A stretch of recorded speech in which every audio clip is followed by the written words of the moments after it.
Eu vou conversar com vocês um pouquinho sobre a importância dos exercícios físicos para os cães.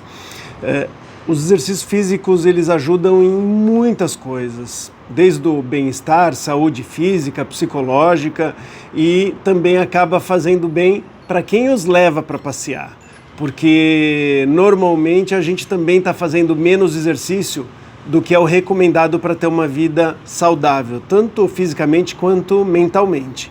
Então eu desejo que com as informações que você aprenda agora, sirva de estímulo para você levar mais o seu cachorro para passear e para que você também se exercite. Eu vou falar muito mais dos cães, mas a maioria das coisas valem para os seres humanos também.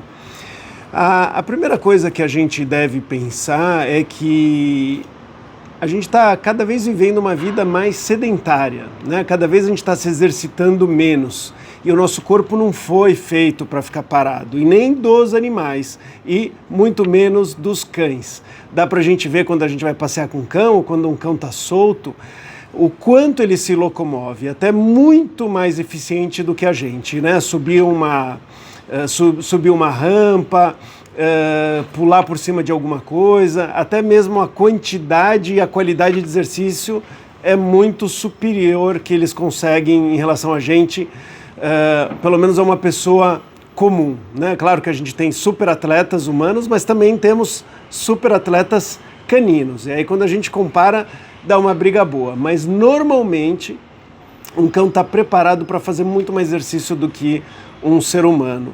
Então, quando a gente sai para andar com eles, dificilmente a gente tem que se preocupar em relação a quantos quilômetros a gente vai andar, mas desde que o cachorro não tenha problemas articulares, não seja uma raça que foi tão modificada a ponto dos alguns órgãos não funcionarem tão bem, né, como a oxigenação pulmonar de pugs, bulldogs e outros cachorros com focinho achatado, porque acaba tendo, na hora de entrar o ar, acaba passando por orifícios já mais achatados, menores, né? O palato mole da boca, da garganta, ele já acaba atrapalhando também a entrada desses ares, ou melhor, né, a entrada desse ar.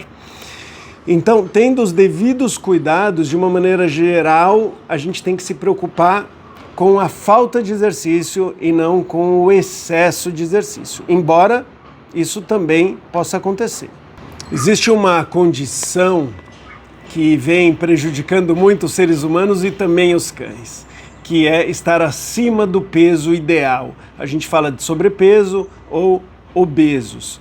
E tem estudos que mostram, tanto em São Paulo quanto em diversas cidades aí pelo mundo, Brasil, Estados Unidos, Inglaterra, e quase todos têm dados meio parecidos em relação à porcentagem de cães que estão acima do peso ou obesos, que é por volta de 40%, é quase metade dos cães.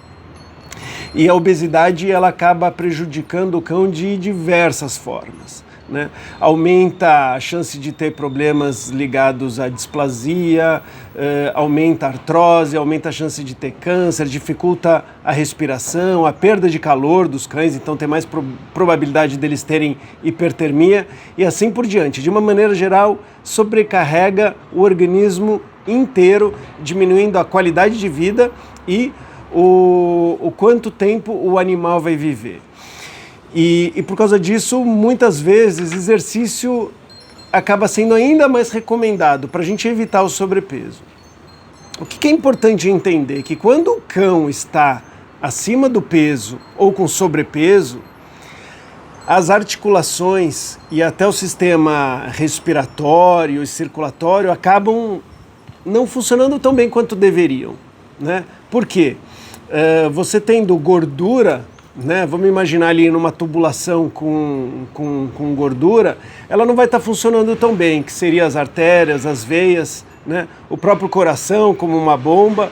O organismo não funciona tão bem também na respiração. Mesma coisa, né, existem vários tecidos que envolvem o sistema respiratório, e aí passa menos ar, e esse ar é pior aproveitado. Então, o que a gente deveria fazer? Não só depender do exercício para emagrecer o cachorro. A gente deveria emagrecer o cão através de uma dieta saudável, de uma dieta ideal para o cão.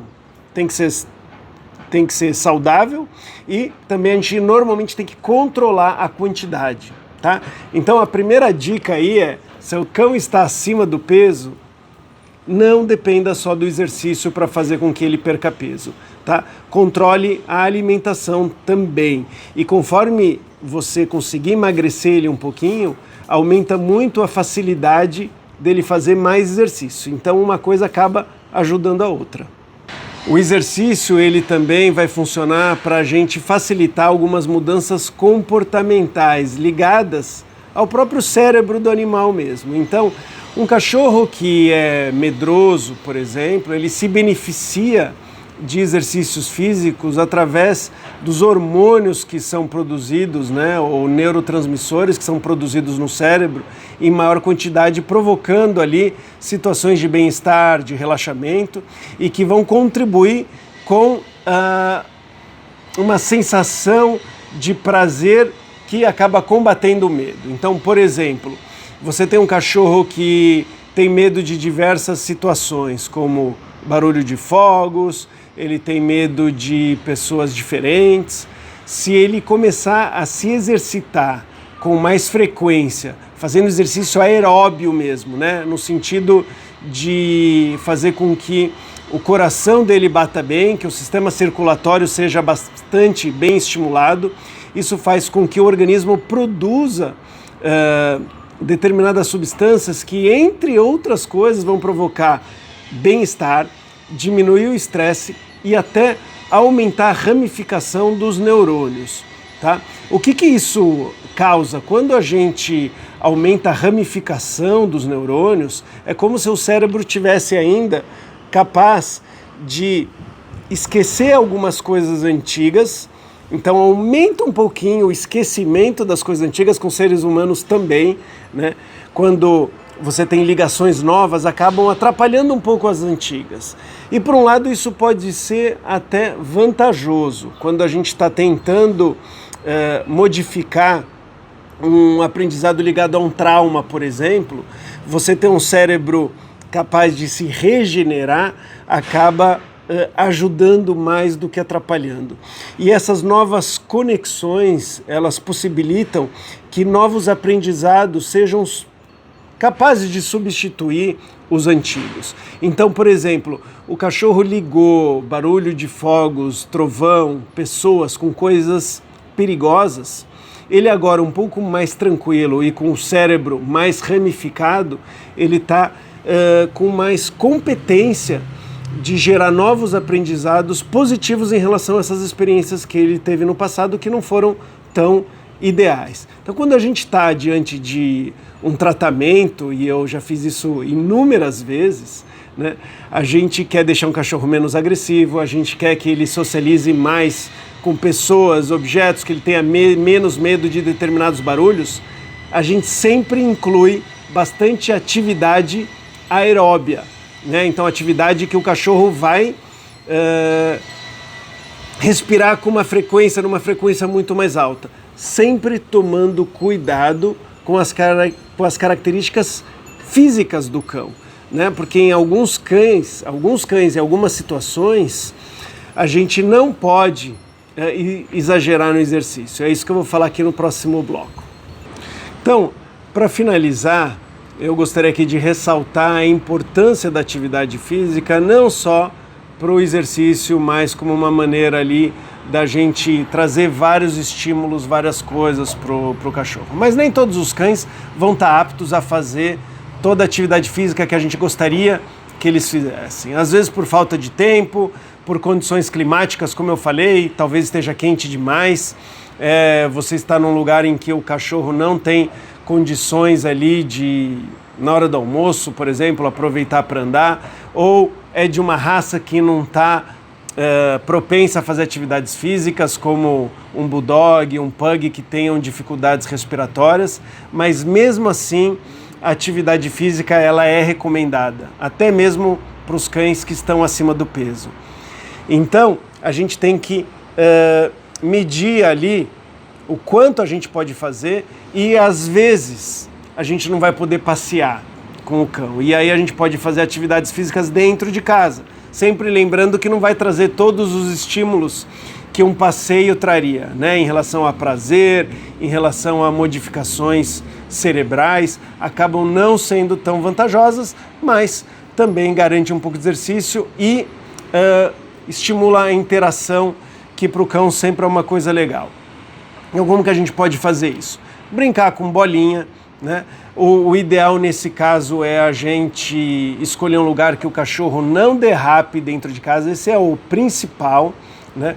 Então a gente vai poder brincar num gramado, num carpete.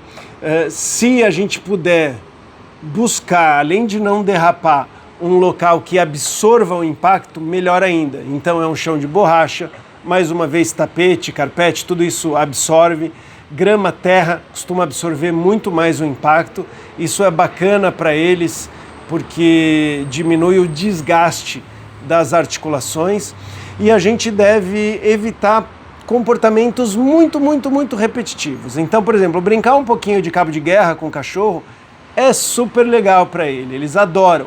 Mas talvez você todo dia brincar, toda a atividade física dele ser focada só numa coisa, você pode começar a desgastar determinadas articulações ou partes do corpo, tá? Porque a atividade física ela estressa algumas partes do corpo, como tendões, músculos e até às vezes faz microfissuras, que são normais e até saudáveis até certo ponto. Mas vamos dizer que você fica jogando a bolinha do mesmo jeito para o seu Border Collie o dia inteiro e é a única atividade que ele faz.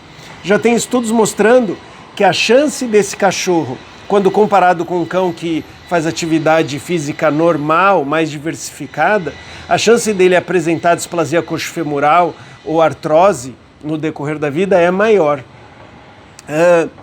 Se a gente for fazer uma atividade como cabo de guerra, né, como eu falei, e ficar puxando sempre do mesmo jeito e só for essa atividade, a gente pode imaginar que algumas articulações específicas vão ser desgastadas em excesso. E como a gente quer que nossos cães vivam muito, por muito tempo e muito bem, a gente também deve pensar no desgaste que o físico do cachorro vai ter. Então, evitar o exagero de atividades físicas exatamente iguais do mesmo jeito e privilegiar locais em que vai absorver o impacto e que eles não vão derrapar. Isso são cuidados que a gente sempre deve ter.